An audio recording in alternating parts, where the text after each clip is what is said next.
जिन लोगों ने अभी मेरी पिछली गज़ल सुनी है जो आखिरुज़्ज़मान के हवाले से बहुत तफ़सील से जिसमें मैंने बात की है, उन लोगों को एक तफ़सील से आइडिया तो हो गया होगा कि मुआशरे के अंदर इस वक़्त क्या हो रहा है।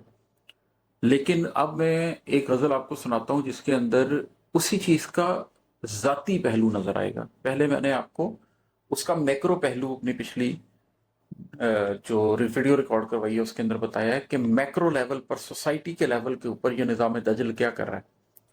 लेकिन अब एक ज़ाती आँख से मुझे क्या नज़र आ रहा है, जब मैं देखता हूँ तो क्या दिखता है कि इस फ़ितन के ज़माने में, इस आखिर-उज़्ज़मान के अंदर, इस पोस्ट मॉडर्निज़्म के अंदर मुझे चीज़ें कैसे दिख रही हैं। इसका मतलब है कि जिस्म जिस्मों के तलबगार नज़र आते हैं।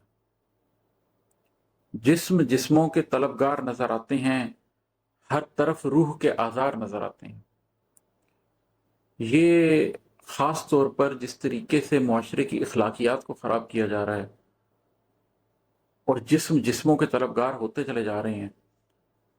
जो एक रिश्ता था जो अल्लाह ने शादी के साथ मुंसलिक कर दिया था, उसको किस तरीके से ग्लोबली शादी के रिश्ते से निकाला जा रहा है और उसके बाद किस तरीके से औरत और मर्द के ताल्लुक को भी ख़त्म करते हुए एक ही जेंडर के अंदर वो ताल्लुकात क्रिएट करने के लिए एक पूरी तहरीक चलाई जा रही है।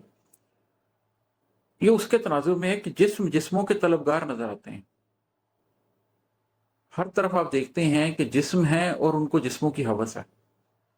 हर तरफ रूह के आज़ार नज़र आते हैं। उन जिस्मों के अंदर रूहें भी हैं और उन रूहों के शदीद आज़ार हैं ये, इसलिए कि उन लोगों के कल्ब सोए हुए हैं जो इस रास्ते पर जा रहे हैं।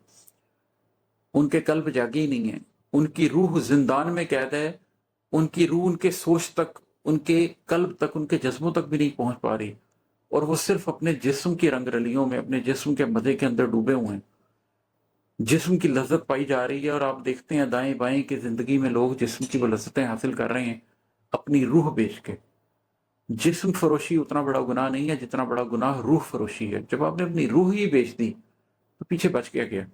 इसलिए कि जज़्बे तो ख़त्म हो जाने हैं जब आपने मरना है, सोचें तो ख़त्म हो जानी है जब आपने मरना है। जिस्म ने तो मिट्टी हो जाना है। जाना तो उस शख़्सियत ने है जो आपके अंदर है, उस रूहानियत ने है जो आपके अंदर है।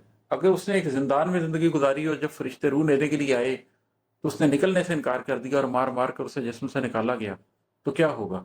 ये उस तनाज़ुर में है कि जिस्म जिस्मों के तलबगार नज़र आते हैं। हर तरफ रूह के आज़ार नज़र आते हैं।